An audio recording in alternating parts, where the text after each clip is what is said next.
독자 여러분께 우리가 발 딛고선 이 평화로운 문명은 사실 얼마나 얇고 위태로운 얼음판 같은 것일까요? 만약 그 얼음이 깨지고 생존이라는 차가운 물속에 던져졌을 때 우리를 살게 하는 것은 과연 무엇일까요? 이 이야기는 가장 연약해 보였던 한 남자의 이야기이자 인간의 생존 본능과 그 한계에 대한 기록입니다. 평화로운 사무실의 조롱과 멸시 속에서 10년간의 지옥을 견뎌낸 한 남자의 진짜 모습이 드러나는 순간 우리는 비로소 알게 될 것입니다. 진짜 강함이란 무엇이며 진짜 나약함이란 무엇인지를 부디 이들의 처절한 생존기 그 마지막 페이지까지 함께해 주시길 바랍니다.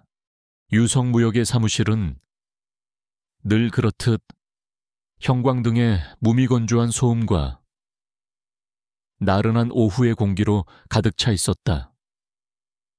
대부분의 직원들은 컴퓨터 모니터 앞에서 꾸벅꾸벅 졸거나 스마트폰을 만지작거리며 시간을 죽이고 있었다. 그 속에서 한태규 과장만이 흐트러짐 없는 자세로 자신의 업무에 몰두하고 있었다. 그는 이 사무실의 유령 같은 존재였다. 40을 갓 넘긴 나이였지만 깡마른 체구와 늘 피곤해 보이는 얼굴은 그를 훨씬 더 늙어 보이게 만들었다. 그는 말이 없었고 회식 자리에서는 술을 입에도 대지 않았으며 늘 혼자서 도시락으로 점심을 해결했다. 그의 도시락은 늘 조롱의 대상이 되곤 했다. 아주 작은 도시락통에 소량의 밥과 김치, 멸치볶음 같은 소박한 반찬, 그게 전부였다.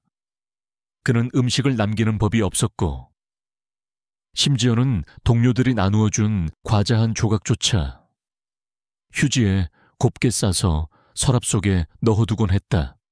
저기 한 과장님 좀 봐. 저 양반은 무슨 다람쥐야. 저 과자 쪼가리 하나를 또 서랍에 모셔두네. 영업 뒤팀의 김민수 대리가 자신의 팀장인 박도준을 쿡 찌르며 낄낄거렸다. 박도준 팀장은 한태규와는 모든 면에서 정반대의 인간이었다. 그는 해병대 출신이라는 것을 입에 달고 살았고 우렁찬 목소리와 거대한 덩치로 사무실을 제압했다. 그는 실력보다는 상색에 아부하고 부하 직원을 닥달하는 것으로 자신의 위치를 유지하는 전형적인 강약약강 스타일의 인간이었다. 그리고 그의 주요 먹잇감은 바로 아무런 저항도 하지 않는 한태규였다. 내버려둬. 저 양반은 전쟁이라도 날까봐 비상식량을 챙겨두는 모양이지. 안 그래? 한 과장 박도준이 사무실 전체에 울리도록 큰 소리로 외쳤다. 몇몇 직원들이 따라 웃었다. 신입사원인 이은서만이 불편한 표정으로 고개를 숙일 뿐이었다. 한태규는 아무런 반응도 하지 않았다. 그는 그저 자신의 모니터에 떠있는 복잡한 무역 서류에만 집중하고 있었다. 그의 그 무반응이 박도준을 더욱 화나게 만들었다. 그는 자신보다 약해 보이는 존재가 자신을 무시하는 것을 견디지 못했다. 그날 저녁 영업 D팀의 회식이 있었다. 시끄러운 고깃집 안 박도준은 술이 몇 잔 들어가자 목소리가 더욱 커졌다. 그는 자신의 해병대 시절 무용담을 벌써 수십 번째는 한 것처럼 떠들어대고 있었다. 내가 말이야 해병대에서 천리 행군을 할 때 완전 군장으로 40km를 쉬지도 않고 걸었어. 그때의 그 깡다구가 지금의 나를 만든 거야. 그는 술잔을 채우고 조용히 고기만 굽고 있는 한태규에게 잔을 내밀었다. 자, 한 과장 잔 받으시오. 사나이가 되어서 술도 못 마시고 그렇게 깨작깨작 먹기만 하니 몸이 비실비실한 거 아니야. 저는 술을 잘 못해서 괜찮습니다. 팀장님. 한태규가 정중하게 거절했다. 아, 이 양반 진짜 답답하네. 박도준은 테이블을 내리치며 주변 사람들에게 들으라는 듯이 큰 소리로 말했다. 여러분, 잘 보세요. 저렇게 사회성 없고 체력 약한 사람이 우리 팀의 과장입니다. 저러니 우리 팀 실적이 이 모양, 이 꼴이지. 그의 모욕적인 말에 김민수 대리가 맞장구를 쳤다.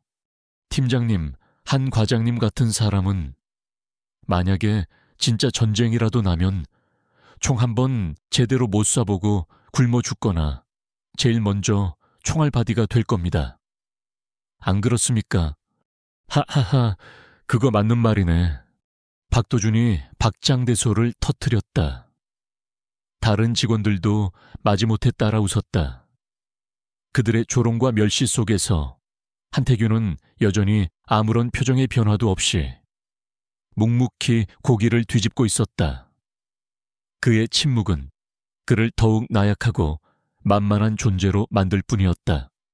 회식이 끝날 무렵 박도준이 의기양양하게 발표했다. 자, 다들 주목 우리 회사에서 팀원들의 단합과 체력 증진을 위해 다음 주 주말에 1박 2일 워크숍을 개최하기로 했다. 직원들의 얼굴에 피곤한 기색이 역력했지만 아무도 불평하지 못했다. 장소는 강원도 깊은 산속에 있는 벨리뷰. 산장에다 가서 서바이벌 훈련도 하고 지옥의 산악 행군도 하면서 우리 팀의 썩어빠진 정신 상태를 개조할 예정이니 다들 그렇게 하라. 그는 말을 마치고 한태규를 똑바로 쳐다보며 악에 가득한 미소를 지었다. 특히 우리 한 과장님 체력 단련에 아주 좋은 기회가 될 것 같네. 그렇죠. 한 과장님 이번 기회에 아주 뼛속까지 개조해드리겠습니다. 한태규는 그저 희미하게 고개를 끄덕일 뿐이었다.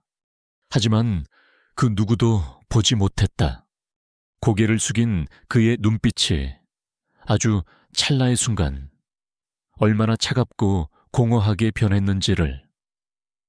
그의 뇌리에는 박도준이 말하는 지옥의 산악행군 따위와는 비교도 할 수 없는 진짜 지옥의 풍경이 스쳐 지나가고 있었다. 영하 40도의 겨울, 얼어붙은 압록강의 칼바람, 썩은 옥수수죽 한 그릇으로 하루를 버텨야 했던 굶주림, 그리고 동료들의 비명소리와 함께 찾아왔던 끝없는 고문과 절망의 시간들. 그의 머릿속에서 한 목소리가 울려 퍼졌다. 산은 결코 인간의 오만함을 용서하지 않는 곳이지.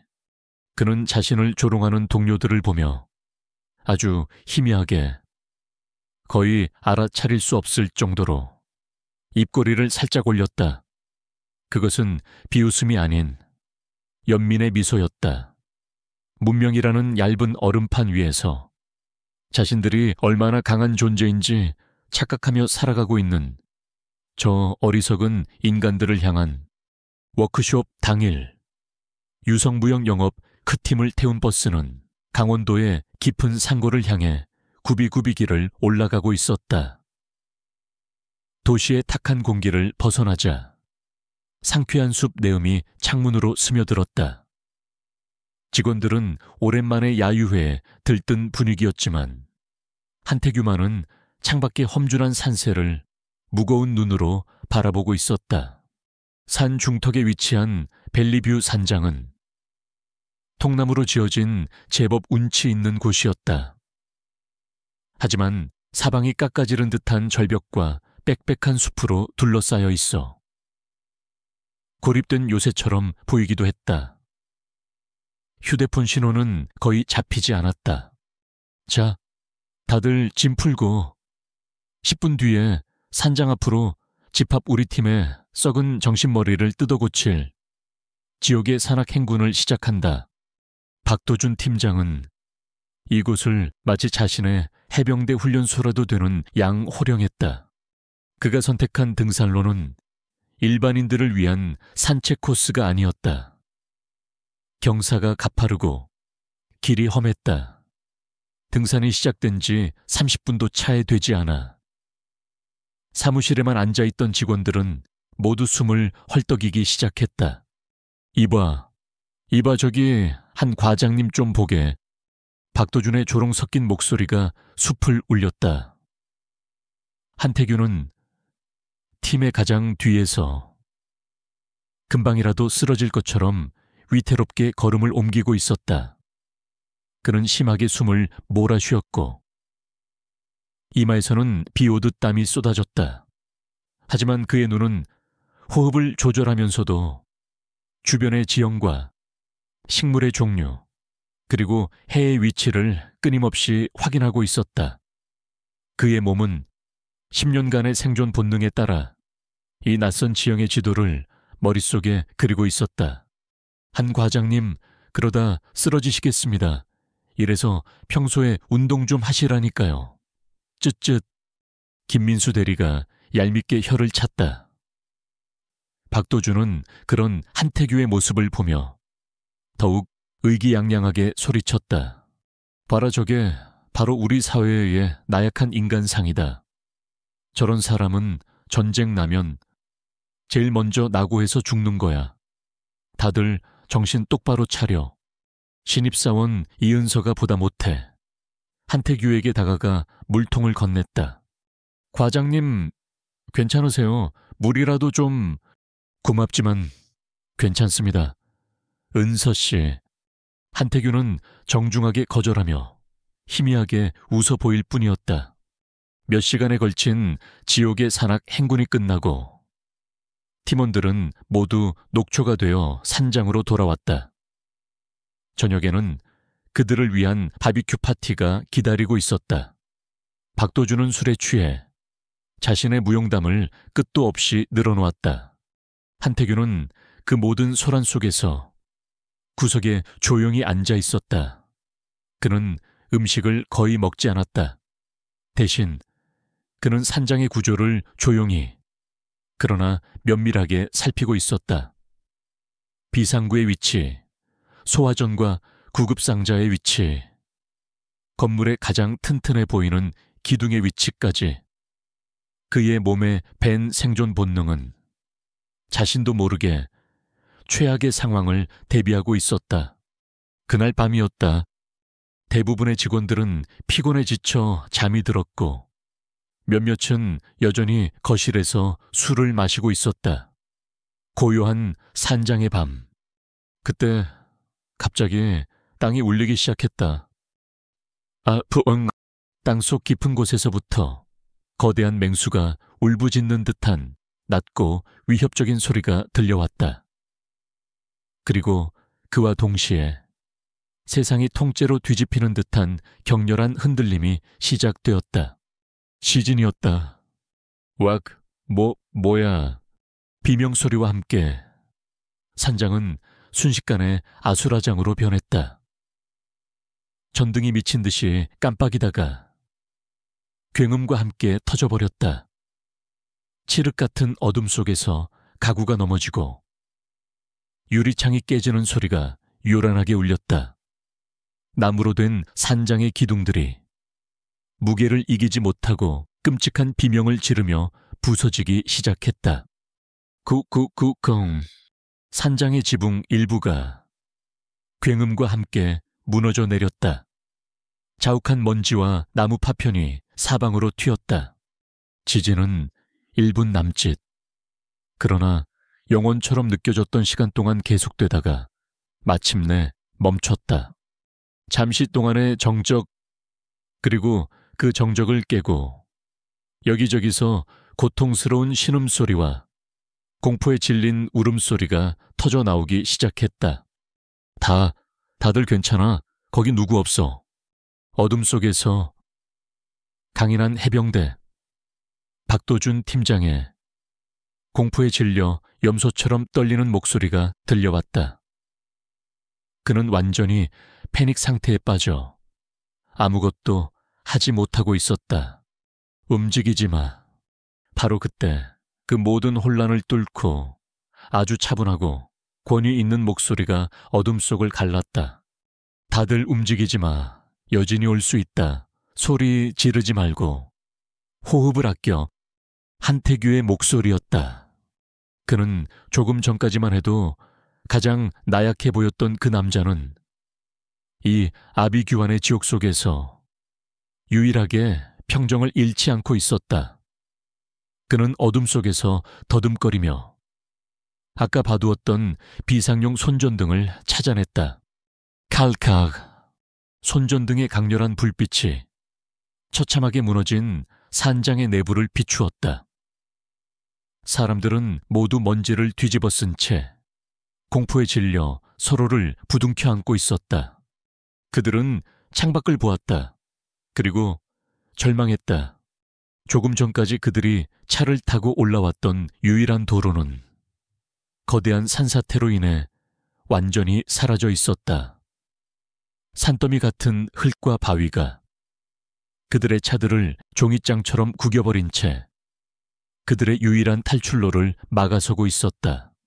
정의는 끊겼고 통신도 두절되었다. 그들은 이제 이 깊은 산속에 완전히 고립된 것이다. 모두가 절망적인 상황에 울부짖으며 자신들의 리더인 박도준을 쳐다보았다. 하지만 그는 그저 어떡하지? 라는 말만 되뇌며 무력하게 서 있을 뿐이었다. 바로 그때 어둠 속에서 한태규가 이미 부상자들의 상태를 확인하고 자신의 셔츠를 찢어 능숙하게 지혈을 하고 있는 모습이 보였다. 그의 얼굴에는 공포나 절망 대신 오직 살아남아야 한다는 강철 같은 의지만이 빛나고 있었다. 문명 세계의 규칙은 끝났다. 이제부터 이곳을 지배하는 것은 오직 생존의 법칙뿐이었다. 그리고 그 법칙의 세계에서 가장 나약했던 자는 이제 유일한 희망이 되어가고 있었다. 밤의 공포가 지나가고 폐허가 된 산장 위로 차가운 새벽빛이 스며들었다. 어둠 속에서는 보이지 않았던 절망적인 현실이 그 모습을 온전히 드러냈다. 산장은 반파되었고 그들이 올라왔던 길은 거대한 흙더미에 막혀 흔적조차 찾을 수 없었다. 그들은 문명세계로부터 완전히 고립된 섬에 갇힌 조난자들이었다. 현실을 직시하게 되자 사람들은 다시 한번 공포에 휩싸였다. 여기저기서 울음소리가 터져나왔고 어찌할 바를 모르는 절망감이 공기 중에 무겁게 떠다녔다. 조용히 못해. 다들 그만 징징거려. 박도준 팀장이 고함을 쳤다. 그는 리더로서의 권위를 되찾으려는 듯 억지로 강한 척했다. 이럴 때일수록 정신 똑바로 차려야지. 우리 해병대에서는 말이야. 이런 상황일수록. 하지만 그의 목소리는 공허하게 울릴 뿐. 아무도 그의 말에 귀 기울이지 않았다. 그의 강인함이 진짜 재난 앞에서는 아무짝에도 쓸모없는 껍데기에 불과하다는 것을 모두가 본능적으로 느끼고 있었다. 그는 구체적인 해결책 대신 과거의 무용담만을 늘어놓으며 허세를 부리고 있었다. 당장 남자들 몇 명은 나랑 같이 저 흙더미를 치우러 간다. 길을 뚫어야 해. 그가 어리석은 명령을 내렸다. 몇몇 남자 직원들이 마지못해 그를 따르려 할 때였다. 안 됩니다. 모두의 시선이 목소리가 들려온 곳으로 향했다. 한태규였다. 그는 무너진 벽의 단면을 살피며 나지막이 말했다. 지금 저 흙더미는 매우 불안정한 상태입니다.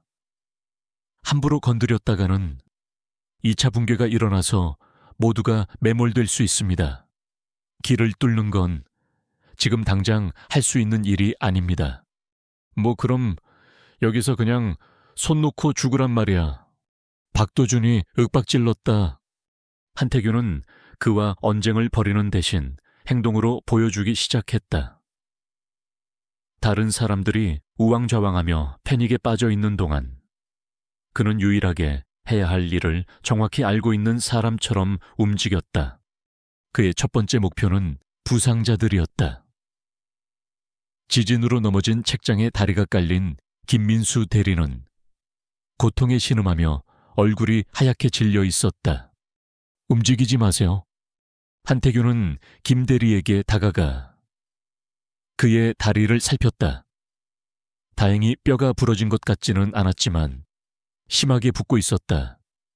그는 부서진 의자 다리 2개와 커튼을 찢어 만든 천으로 놀라울 정도로 능숙하게 부목을 만들어 김 대리의 다리를 고정했다.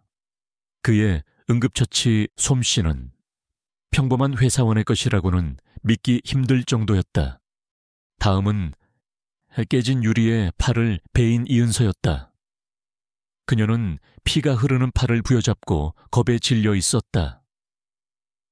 한태규는 바비큐 파티 때 먹다 남은 소주병을 찾아냈다. 그는 소주를 천에 부어 상처를 소독하고 깨끗한 천으로 상처를 단단히 압박해 지혈했다. 그의 침착하고 부드러운 목소리에 은서는 조금씩 안정을 되찾았다. 그는 모든 부상자들의 상태를 확인하고 응급처치를 마쳤다. 그동안 박도준은 병원은 언제 가는 거냐는 식의 현실성 없는 불평만 늘어놓고 있었다. 두 번째, 그는 안전한 거점을 확보했다. 그는 무너진 산장 건물을 꼼꼼히 살폈다. 그리고는 지진의 충격을 가장 잘 견뎌낸 주방과 그 옆에 작은 창고 공간을 가리켰다. 일단 모두 이 안으로 이동합니다. 이곳이 건물에서 가장 안전한 장소입니다. 그리고 불필요한 체력 소모를 막기 위해 다들 최대한 움직이지 마십시오. 그의 말에는 거역할 수 없는 조용한 권위가 실려 있었다. 사람들은 자신들도 모르는 사이에 시끄럽기만 한 박도준 팀장 대신 조용한 한태규 과장의 지시에 따르기 시작했다. 이은서를 비롯한 몇몇 정신을 차린 직원들이 그의 지시에 따라 부상자들을 안전한 곳으로 옮기고 쓸만한 물건들을 모으기 시작했다. 세 번째, 그는 자원을 통제했다. 그는 무너진 매점과 주방을 뒤져 남아있는 모든 식량과 물을 한 곳에 모았다. 과자 몇 봉지, 라면 몇 개, 생수 몇 통, 10명이 넘는 인원이 버티기에는 턱없이 부족한 양이었다. 김민수 대리가 다리를 다친 와중에도 몰래 초코바 하나를 자신의 주머니에 숨기려 했다. 그 순간 한태규의 차가운 시선이 그에게 향했다. 김 대리, 내려놔. 그의 목소리는 조용했지만 그 안에는 서늘한 경고가 담겨 있었다.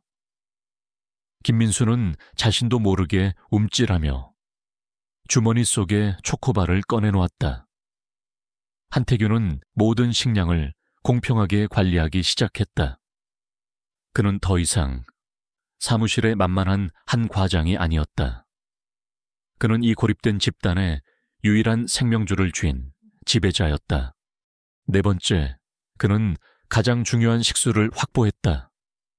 그는 어제 등산을 하며 봐두었던 지형을 기억해냈다. 은서 씨, 나 좀 도와줘요.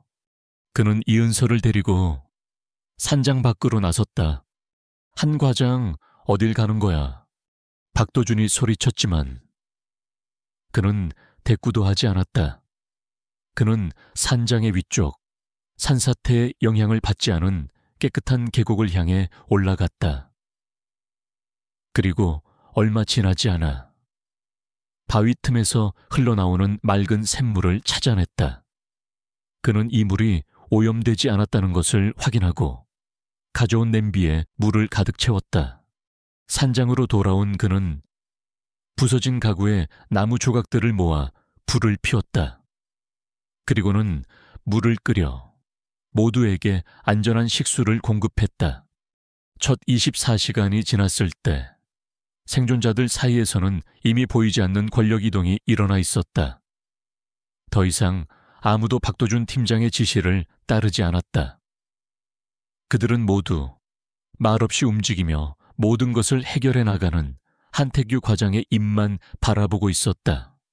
자신의 권위가 땅에 떨어졌다는 것을 깨달은 박도준은 분노와 질투심에 휩싸였다. 그는 한태규에게 다가가 마지막 남은 자존심으로 시비를 걸었다. 한 과장, 지금 뭐 하는 거야? 당신이 뭔데? 여기서 대장 노릇이야. 내가 이 팀의 팀장이라고. 한태규는 불 앞에서 물을 마시고 있는 부상자들을 살피고 있었다. 그는 박도준을 돌아보며 아주 조용히 그러나 핵심을 찌르는 질문을 던졌다. 팀장님, 그럼 계획이 있으십니까? 뭐라고 앞으로 며칠을 혹은 몇 주를 더 여기서 버텨야 할지 모르는데 남은 식량과 물은 어떻게 분배하실 겁니까? 다리가 부러진 김 대리와 과다출혈로 쇼크가 올 수도 있는 은서 씨는 어떻게 할 거고요? 이 추운 밤을 불도 없이 어떻게 버틸 생각이십니까? 팀장님의 해병대 정신력으로 이 모든 것을 해결할 수 있습니까? 한태규의 논리적인 질문에 박도준은 아무런 대답도 하지 못했다. 그는 그저 분노에 찬 얼굴로 입술만 깨물 뿐이었다. 그날 밤 생존자들은 한태규가 만들어준 작은 피난처에 모여 그가 피워준 모닥불의 온기에 의지의 잠을 청했다. 모두가 이제는 한태규라는 남자의 침착함과 능력에 자신들의 목숨을 맡겨야 한다는 사실을 깨닫고 있었다. 사무실의 가장 나약했던 존재는 문명이 무너진 이 절망의 땅에서 유일한 구원자가 되어가고 있었다. 고립된 지 사흘째 남아있던 비상식량은 모두 바닥났다. 사람들의 얼굴에는 절망과 굶주림의 그림자가 짙게 드리워져 있었다. 초기 구조에 대한 막연한 희망은 이제 뼈아픈 현실 인식으로 바뀌어 있었다. 그들은 잊혀졌을지도 모른다. 이 깊은 산속에서 그대로 굶어 죽을 수도 있었다. 더 이상 이렇게 앉아서 죽을 수는 없어. 침묵을 깬 것은 박도준 팀장이었다. 지난 이틀간 자신의 리더십이 완전히 땅에 떨어진 것을 견딜 수 없었던 그는 마지막 남은 자존심을 되찾기 위해 무모한 계획을 세웠다. 내가 앞장서겠다. 남자 몇 명은 나를 따라서 이 산을 넘는 거야. 어떻게든 구조를 요청하러 가야지. 여기서 가만히 앉아 한 과장, 저 인간이 주는 풀뿌리나 캐먹고 있을 순 없잖아. 그는 한태규를 경멸적으로 쳐다보며 말했다. 한태규가 조용히 그를 말렸다. 팀장님, 안 됩니다. 지금 바깥 날씨를 보십시오. 바람의 방향과 습도, 구름의 움직임. 곧 폭우가 쏟아질 겁니다. 이런 날씨에 아무런 장비도 없이 산을 넘는 것은 자살 행위입니다. 하지만 박도준에게 그의 합리적인 경고는 그저 겁쟁이의 변명으로만 들렸다. 닥쳐, 당신 같은 나약한 인간이 뭘 알아. 해병대 정신이란 불가능을 가능하게 만드는 거야. 나약한 놈들은 여기 남고 용기 있는 놈들만 나를 따라와. 그의 선동에 젊고 절망에 빠진 몇몇 남자 직원들이 동요하기 시작했다. 김민수 대리 역시 다리를 절뚝거리면서도 박도준의 편에 섰다. 그들은 한태규의 조용하고 논리적인 통제보다 박도준의 무모하고 영웅적인 선동에 더 끌렸던 것이다. 결국 박도준을 포함한 4명의 남자가 모두의 만류를 뿌리치고 산을 오르기 시작했다. 한태규는 그들의 뒷모습을 말없이 바라볼 뿐 더 이상 그들을 말리지 않았다. 어리석은 자들은 직접 겪어보기 전까지는 결코 배우지 못하는 법이라는 것을 그는 너무나 잘 알고 있었다. 그들의 원정은 처참한 실패로 끝났다. 그들은 등산로도 없는 험준한 산속에서 1시간 만에 길을 잃었다. 얼마 안 되는 물은 금방 바닥났고 한태규의 예언대로 하늘에서는 장대비가 쏟아지기 시작했다. 천은 급격히 떨어졌고 탈진한 그들은 결국 몇 시간 만에 거의 기다시피 해서 산장으로 되돌아왔다. 그들의 얼굴에는 마지막 남은 오기마저 사라진 완전한 패배와 절망만이 남아있었다. 한태규는 돌아온 그들을 비난하거나 조롱하지 않았다. 그는 내가 그럴 줄 알았다는 말 한마디 하지 않았다. 그저 묵묵히 그들에게 따뜻한 물을 건네고 모닥불 가장 가까운 자리를 내어줄 뿐이었다. 그의 그 침묵이 그 어떤 질책보다도 더 무겁게 박도준의 자존심을 짓눌렀다. 이제 더 이상 아무도 한태규의 리더십에 이의를 제기하지 않았다. 그는 이 고립된 왕국의 유일하고 절대적인 왕이 되었다. 그때부터 그의 진짜 모습이 드러나기 시작했다. 그는 가장 먼저 식량 문제 해결에 나섰다. 그는 이은서를 데리고 비가 그친 숲속으로 들어갔다. 이건 참나물이야.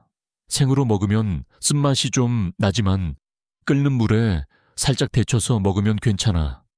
독은 없어.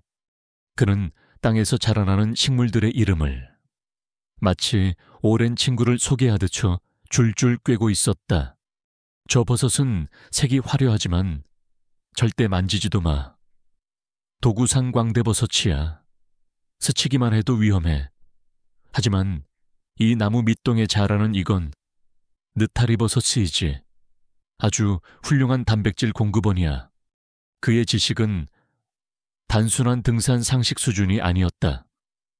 그것은 오직 굶주림의 극한에서 살아남기 위해 풀과 나무, 흙까지 파먹어본 자만이 가질 수 있는 처절한 지식이었다. 그는 심지어 동물의 배설물과 발자국만으로 주변에 어떤 동물들이 사는지, 그 동선이 어떤지를 파악해냈다. 그리고는 부서진 산장의 철사와 나뭇가지를 이용해 토끼나 꿩 같은 작은 동물들을 잡을 수 있는 간단한 덫을 순식간에 만들어냈다. 다음으로 그는 구조 신호를 만들었다. 그는 산장이 가장 잘 보이는 산 중턱의 넓은 공터로 사람들을 이끌었다. 마른 나뭇가지와 젖은 나무잎을 최대한 많이 모아주세요.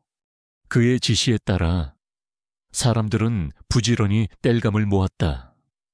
그는 먼저 마른 나뭇가지로 큰 불을 피웠다. 그리고 불길이 가장 거세졌을 때 그 위로 젖은 나무잎과 풀들을 대량으로 쏟아부었다. 그러자 하늘로 거대한 흰 연기 기둥이 피어오르기 시작했다. 조난 상황에서 가장 멀리까지 자신의 위치를 알릴 수 있는 가장 확실한 구조 신호였다. 그가 구해온 식량은 그의 지휘 아래 칼로리 단위까지 계산되어 공평하게 분배되었다. 그는 힘든 일을 하는 사람들에게는 조금 더 많은 양을, 부상자나 노약자에게는 소화가 잘 되는 부드러운 부분을 나누어 주었다. 그의 분배 방식에는 어떤 사적인 감정도 없었다. 오직 이 집단의 생존 확률을 가장 높이기 위한 냉철하고 합리적인 판단만이 존재했다. 그의 모습을 지켜보는 동료들의 눈빛이 시간이 갈수록 변해가고 있었다. 처음의 멸시와 조롱은 이제 경외와 두려움으로 바뀌어 있었다. 대체 저 사람은 누구지? 평범한 회사원이 어떻게 저런 것들을 알고 있는 거야? 한때 그를 가장 앞장서서 조롱했던 김민수 대리는 이제 그의 가장 충실한 부하가 되어 그의 모든 지시를 군말 없이 따르고 있었다. 박도준 팀장은 완전히 말이 없어진 채 구석에서 무릎을 감싸고 앉아 있을 뿐이었다. 그날 밤 사람들은 한태규가 구해온 버섯과 산나물을 넣고 끓인 멀건 죽을 나누어 먹고 있었다. 며칠 만에 처음으로 맛보는 소금기 있는 음식이었다. 비록 맛은 없었지만 그들에게는 세상에서 가장 맛있는 만찬이었다. 모닥불의 온기가 지친 사람들의 몸과 마음을 녹여주고 있었다. 이제 그들의 얼굴에는 처음의 절망 대신 살아남을 수 있다는 작은 희망이 피어오르고 있었다. 그리고 그 희망의 중심에는 말없이 불꽃을 바라보고 있는 한 남자가 있었다. 이은서는 그런 한태규의 옆모습을 가만히 바라보았다. 그는 안락하고 평화로운 사무실에 앉아 있을 때보다 오히려 문명이 사라진 이 거칠고 절박한 야생 속에서 훨씬 더 편안하고 자연스러워 보였다. 마치 오랫동안 잃어버렸던 자신의 진짜 세상으로 돌아온 사람처럼 그녀는 깨달았다. 자신들이 알고 있던 한태규 과장은 그의 진짜 모습이 아니었다는 것을. 그의 침묵과 나약함은 사실 그가 가진 거대한 무언가를 감추기 위한 두꺼운 위장막에 불과했다는 것을. 그의 정체에 대한 미스터리는 더욱 깊어지고 있었다. 고립된 지 닷새째 그들은 한태규의 지휘 아래 기적처럼 생존을 이어가고 있었다. 먹을 것이라고는 그가 산에서 구해온 이름 모를 풀과버섯, 그리고 운 좋게 덫에 걸린 작은 산토끼 한 마리가 전부였다. 하지만 아무도 불평하지 않았다.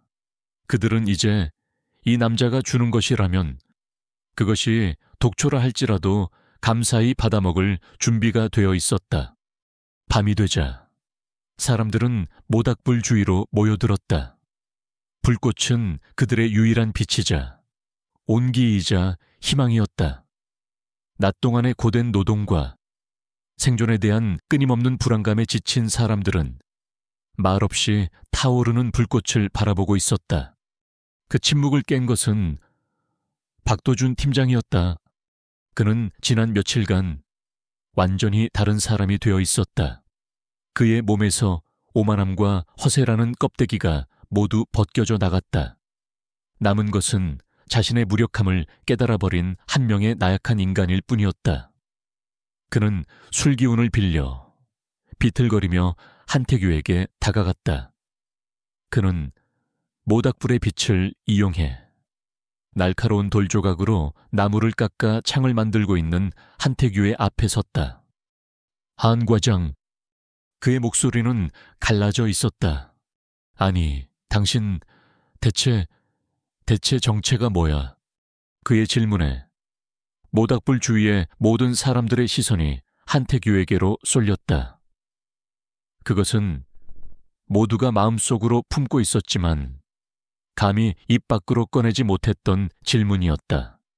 평범한 회사원이라고는 도저히 믿을 수 없는 생존 기술, 강철 같은 정신력, 그리고 위기 상황에서의 초인적인 침착함. 이 모든 것은 그들이 알던 나약한 한 과장의 모습과는 너무나도 달랐다. 한태규는 하던 일을 멈추지 않았다. 그는 여전히 돌조각으로 나무를 깎는 데에만 집중하고 있었다. 한참 뒤 그가 고개를 들지 않은 채 나지막이 입을 열었다. 박 팀장 말이 맞았어. 나 같은 놈은 전쟁 나면 제일 먼저 죽었을 거야. 당신 같은 해병대 출신이 아니라 나 같은 비실비실한 인간은. 그의 예상치 못한 대답에 박도준을 포함한 모두가 당황했다. 하지만 한태규가 마침내 고개를 들어 박도준을 바라보았다.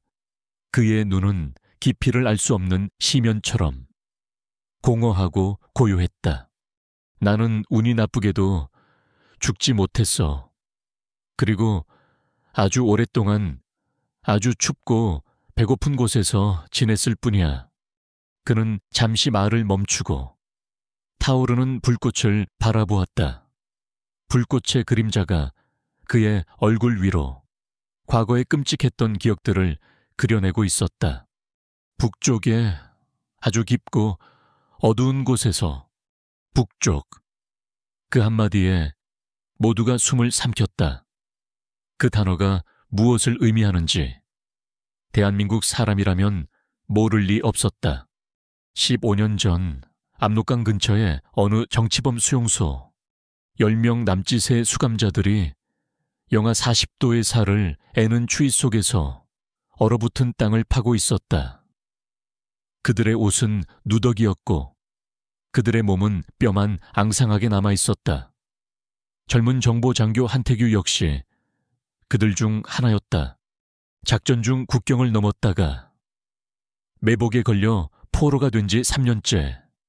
그의 계급도, 이름도, 조국도 이곳에서는 아무런 의미가 없었다. 그는 그저 번호로 불리는 살아있는 시체일 뿐이었다. 그날의 배식은 썩은 옥수수 가루로 끓인 멀건죽 한 그릇이 전부였다. 그는 허겁지겁 그 죽을 할 듯이 먹어치웠다. 하지만 굶주림은 사라지지 않았다. 그때 감시병 하나가 자신이 먹던 삶은 감자의 껍질을 눈밭 위로 툭 뱉었다.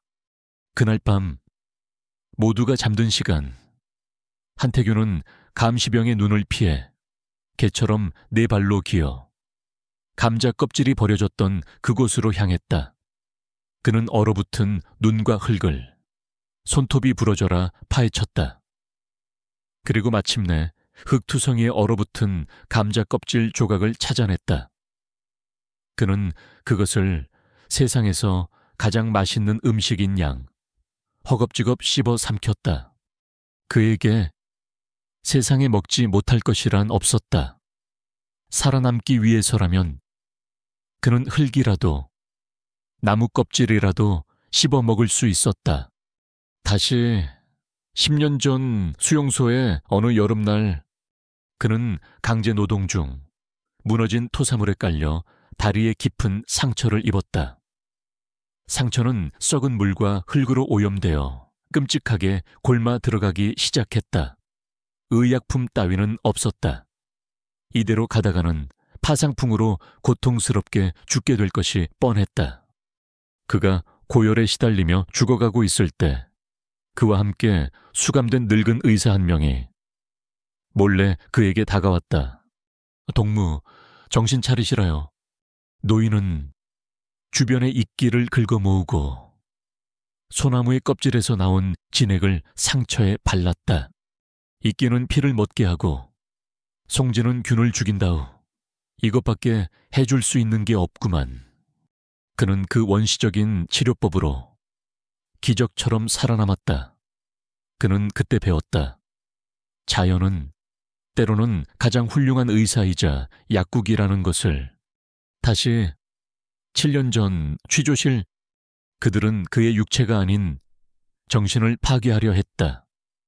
며칠씩 잠을 재우지 않았고 끔찍한 고문을 가했다. 그들이 원하는 것은 정보가 아니었다.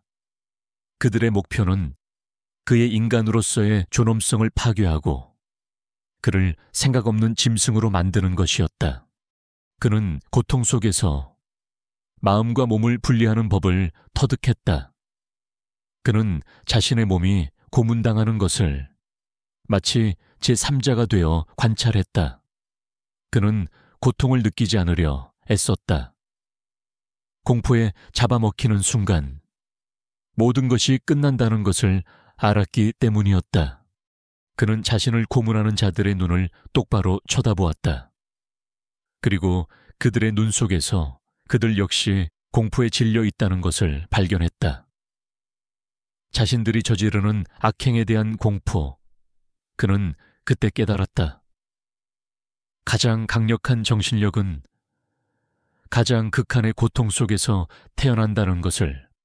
다시 현재의 모닥불 앞 한태규는 과거의 기억에서 벗어났다. 그의 얼굴은 여전히 무표정했다. 하지만 그의 이야기를 들은 동료들의 얼굴은 이제 경악과 충격, 그리고 이해할 수 없는 존재에 대한 깊은 경외심으로 물들어 있었다. 그들은 이제야 깨달았다. 그의 나약해 보이던 침묵은 사실 극한의 고통을 견뎌낸 자의 초연함이었다는 것을, 그의 음식에 대한 집착은 굶주림의 기억이 몸에 새긴 생존 본능이었다는 것을, 그리고 그의 그 어떤 상황에서도 흔들리지 않는 침착함은 지옥의 가장 깊은 곳에서 단련된 강철 같은 정신력이었다는 것을 박도준은 고개를 들 수 없었다. 그는 자신이 그동안 얼마나 어리석고 하찮은 존재였는지를 깨달았다. 그는 자신이 겪었던 해병대 훈련 따위는 이 남자가 겪어온 10년의 세월에 비하면 그저 유치한 캠프파이어에 불과했다는 것을 알았다. 그는 자신도 모르게 한태규를 향해 고개를 숙였다. 그의 입에서 진심에서 우러나온 아주 작은 목소리가 새어나왔다. 죄송했습니다. 그것은 문명이 무너진 이 땅에서 새로운 질서와 새로운 존경이 태어나는 순간이었다. 고립된 지 일주일째, 한태규의 지휘 아래 그들은 간신히 생존을 이어가고 있었지만 절망의 그림자는 더욱 짙어지고 있었다. 사람들의 체력은 바닥났고 정신은 한계에 내몰리고 있었다. 그리고 새로운 위기가 찾아왔다. 김민수 대리가 고통스러운 신음과 함께 극심한 고열에 시달리기 시작했다. 지진 때 다쳤던 그의 다리는 코끼리 다리처럼 퉁퉁 붓고 검붉은 색으로 변해 있었다. 상처 부위에서는 끔찍한 악취가 풍겨왔다. 한태규가 그의 상처를 살폈다. 그의 얼굴이 처음으로 심각하게 굳어졌다. 상처가 심하게 감염되어 이미 괴사가 진행되고 있었다. 폐혈증이었다. 이대로 가면 위험합니다. 한태규가 모닥불 주위에 모여있는 동료들에게 말했다. 그의 목소리는 낮았지만 그 안에는 서늘한 긴급함이 담겨 있었다. 김 대리, 지금 상태로는 이틀을 넘기기 힘듭니다. 폐혈증 쇼크가 오기 전에 반드시 항생제를 구해야 합니다. 우리에게 남은 시간은 많지 않습니다. 사람들의 얼굴에 다시 절망이 떠올랐다. 이 깊은 산속에서 항생제를 어디서 구한단 말인가. 한태규는 바닥의 흙 위에 나뭇가지로 지도를 그리기 시작했다. 우리가 등산을 했던 첫날, 저는 산 너머 반대편 능선에서 아주 희미한 연기가 피어오르는 것을 봤습니다.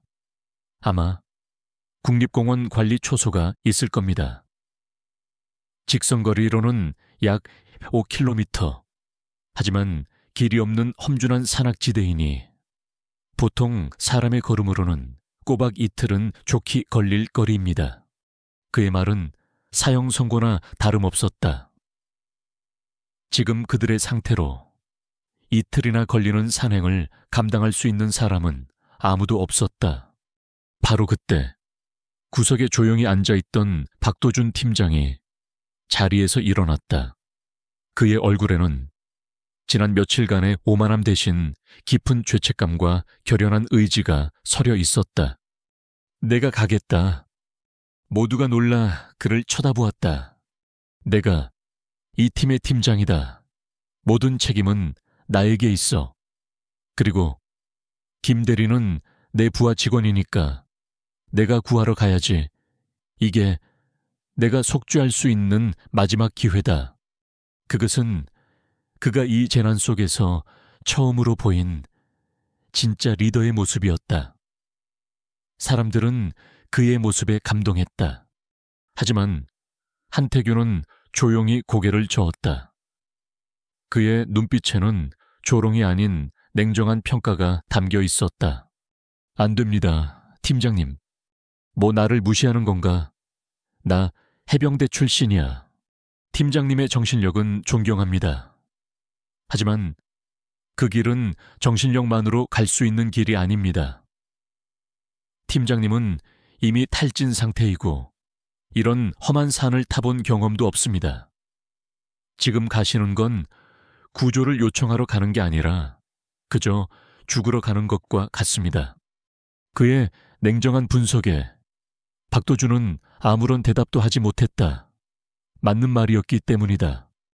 제가 가겠습니다. 한태규가 조용히 그러나 단호하게 말했다.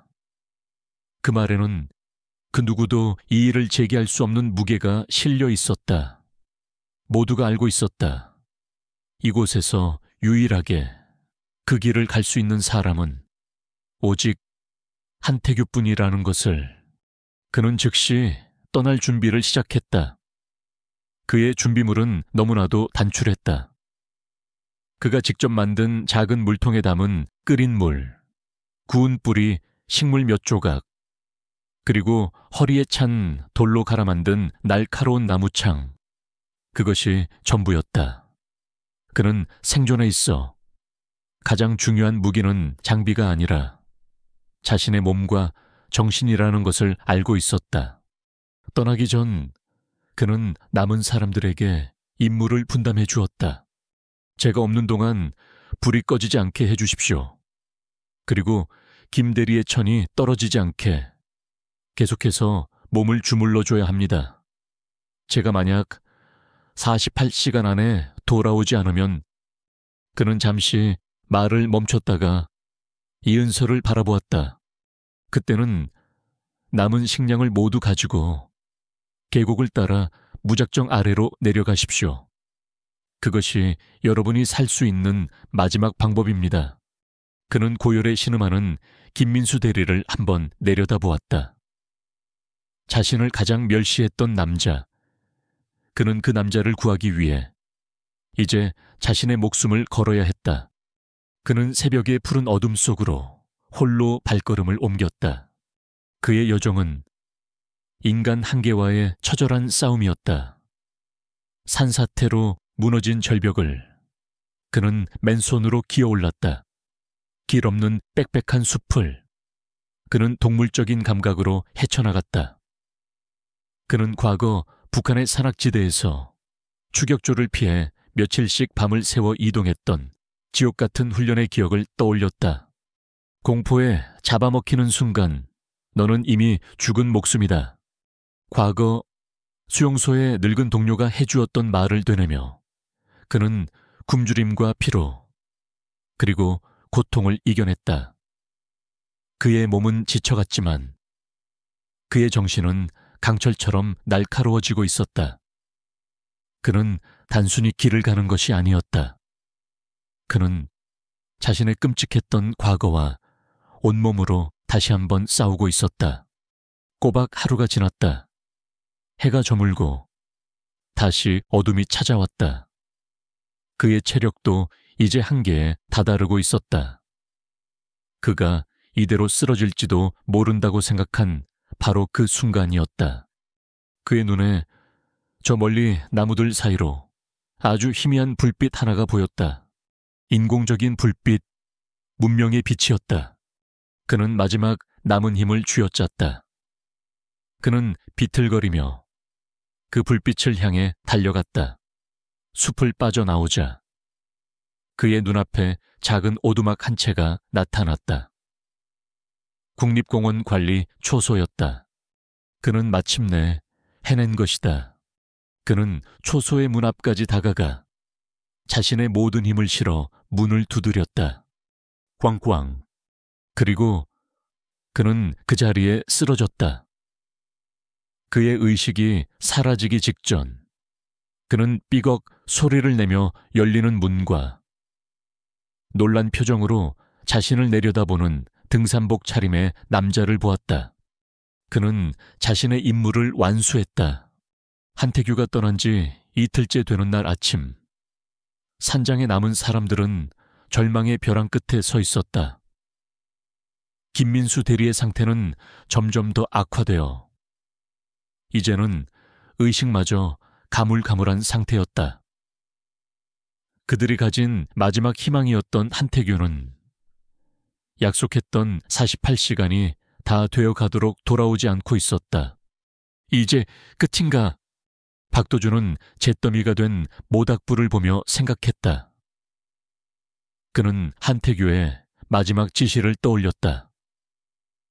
계곡을 따라 무작정 아래로 내려가라고. 하지만 그는 알고 있었다. 지금 남은 사람들의 체력으로는 그 역시 불가능에 가까운 일이라는 것을. 바로 그때였다. 아주 멀리서 희미한 소리가 들려오기 시작했다. 처음에는 바람 소리인 줄 알았다. 하지만 그 소리는 점점 더 커지고 규칙적으로 변해갔다. 루르르르. 헬리콥터 프로펠러 소리였다. 저 소리는 이은서가 가장 먼저 소리치며 밖으로 뛰쳐나갔다. 다른 사람들도 모두 마지막 남은 힘을 쥐어짜 내 그녀의 뒤를 따랐다. 그들의 머리 위로 하늘에서 붉은색 구조 헬리콥터가 그 모습을 드러내고 있었다. 그들이 피워 올렸던 구조 신호를 발견한 것이었다. 살았다. 우리가 살았어. 사람들은 서로를 부둥켜 안고 울고 웃으며 환호성을 질렀다. 절망의 가장 깊은 곳에서 기적이 찾아온 순간이었다. 구조대원들이 헬리콥터에서 로프를 타고 내려와 그들을 안전하게 구조하기 시작했다. 가장 먼저 위독했던 김민수 대리가 들것에 실려 올라갔다. 강원도의 한 대학병원. 생존자들은 모두 오랜만에 맛보는 문명의 혜택 속에서 안정을 되찾고 있었다. 김민수 대리는 응급수술을 받고 목숨을 건졌고 다른 사람들도 모두 큰 부상 없이 회복 중이었다.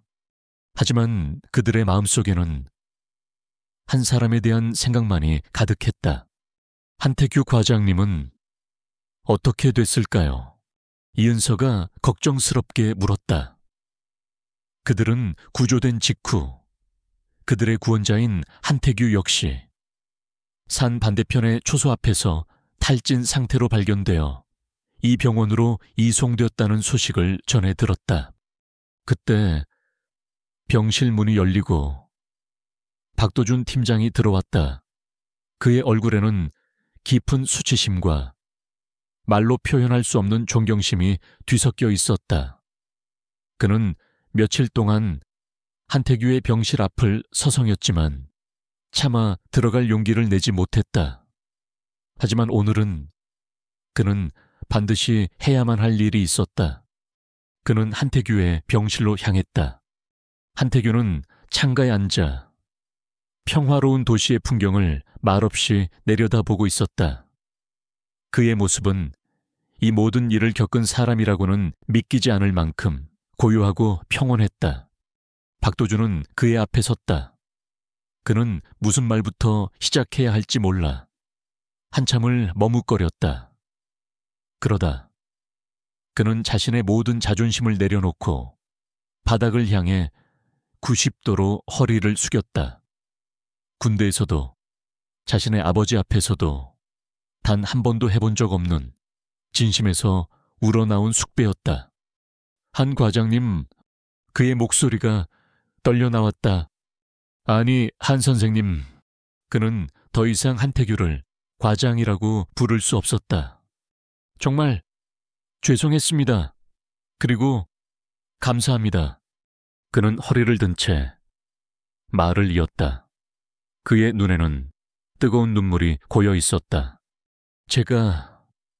제가 얼마나 어리석고 하찮은 인간이었는지 깨달았습니다. 전쟁 나면 당신 같은 사람이 제일 먼저 죽을 거라고 짓거렸던 제 자신을 제 손으로 죽여버리고 싶습니다.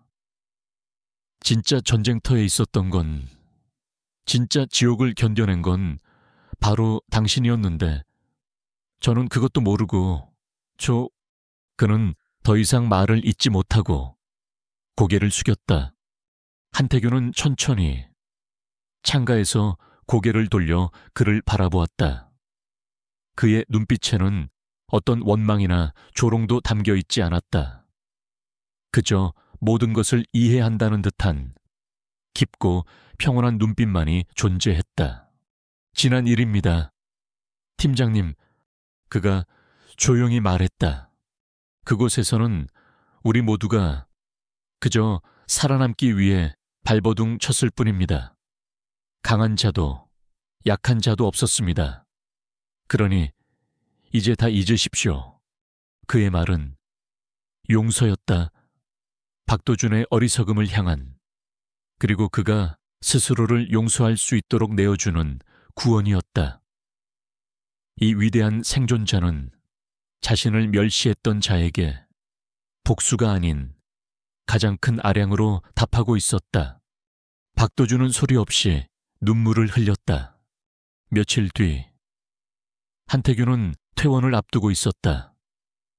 그의 병실에는 영업 D팀 직원들이 보낸 과일 바구니와 감사 편지가 놓여 있었다. 그는 창가에 서서 평화로운 바깥 세상을 내려다보고 있었다. 지난 10년간 북쪽의 그 지옥에서 그의 유일한 목표는 오직 나 자신의 생존이었다. 그리고 서울로 돌아온 지난 몇 년간 그는 과거의 유령으로, 진정으로 살아있지 않은 채 살아가고 있었다. 하지만 그 산속에서 그는 난생 처음으로 자신을 넘어서는 생존의 목표를 가졌었다. 다른 사람들을 살려야 한다는 것, 그들의 생존을 책임져야 한다는 것, 그는 자신의 지옥 같은 과거에서 비롯된 생존 기술을 복수나 증오가 아닌 생명을 살리는 데 사용했다. 그는 그들을 구원함으로써 마침내 자기 자신을 구원했던 것이다. 수십 년간 그를 짓눌렀던 과거의 악몽이 조금씩 희미해지는 것을 느꼈다. 그는 이제 더 이상 북쪽의 포로 수용소에 갇혀있는 포로가 아니었다. 그는 자신의 힘으로, 자신의 의지로 살아 돌아온 진정한 생존자였다. 그는 창밖의 푸른 하늘을 보았다. 그의 입가에 지난 수십 년 만에 처음으로 아주 희미하지만 진심에서 우러나온 평화로운 미소가 떠올랐다. 한 남자의 처절했던 생존과 구원의 기록. 전쟁 나면 네가 제일 먼저 죽는다의 마지막 장을 덮습니다. 이 이야기를 통해 저는 역경 속에서 피어나는 인간의 위대함과 진정한 강함의 의미에 대해 이야기하고 싶었습니다. 한태규는 세상에서 가장 약해 보이는 사람이었지만 문명의 껍질이 벗겨진 극한의 상황 속에서 가장 강한 존재임이 드러났습니다. 그의 강함은 해병대 출신 박도준 팀장의 허세 가득한 강함이 아닌 지옥의 가장 깊은 곳에서 자신의 존엄성을 지키며 살아남은 자의 내면에서 비롯된 진짜 강함이었습니다. 그는 자신을 멸시했던 이들을 구원함으로써 마침내 자기 자신을 짓누르던 과거의 트라우마로부터 스스로를 구원했습니다. 부디 이 이야기가 우리가 겉모습만으로 타인을 함부로 판단하는 어리석음을 경계하게 하고 우리 내면에 숨겨진 진정한 강인함을 발견하는 계기가 되었기를 바랍니다. 끝까지 함께해 주신 독자 여러분께 진심으로 감사드립니다. 여러분의 삶이 그 어떤 시련 앞에서도 꺾이지 않는 희망으로 가득하기를 기원합니다.